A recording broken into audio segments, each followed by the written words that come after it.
நம்ம இப்போ விழுப்புரத்துல இருக்கோம். விழுப்புரத்திலே வந்து பார்த்தோம்னாக்கா, அசோக் லேலண்ட் தோஸ்த்லே நல்ல ஃபாஸ்ட் மூவிங்ல இருக்கக்கூடிய தோஸ்த் பிளஸ் எக்ஸ்எல்ல பத்தி பார்க்க போறோம்.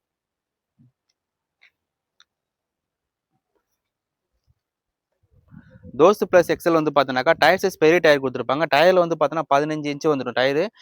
5 போல்ட் வந்துரும். இதே வந்து பார்த்தோம்னா, உங்களுக்கு தோஸ்த் எக்ஸ்எல் வந்து பார்த்தோம்னா, டயர் சைஸ் 14 இருக்கும். அதுல வந்து பார்த்தா 4 போல்ட் வரும். இது ஃப்ரண்ட்டும் கட்டு, பேக்கும் கட்டு குடுத்துருப்பாங்க. ஃப்ரண்ட்ல வந்து பார்த்தோம்னா 3 கட்டு ஹெவி கட்டு, பேக்ல 5 கட்டு ஹெவி கட்டு குடுத்துருப்பாங்க.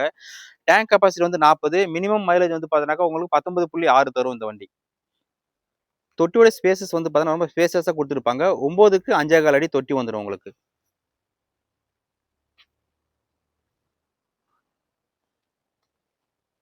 குறைஞ்ச முன்பணத்துல ஒரு நிறைவான வண்டினாக்கா நம்ம வண்டி சார் இந்த வண்டி. மினிமம் 20,000 முன்பணம் கட்டினா மாசம் இஎம்ஐல நாங்க உங்களுக்கு வண்டி குடுத்துருவோம். இதுல பெஸ்ட் அட்வான்டேஜ் வந்து பார்த்தோம்னாக்கா, உங்களுக்கு 5 வருஷம் வாரண்டி குடுத்துருக்காங்க. அப்படி இல்லன்னா 2,00,000 கிலோமீட்டர் வரைக்கும் நம்ம வாரண்டி பண்ணிக்கலாம்.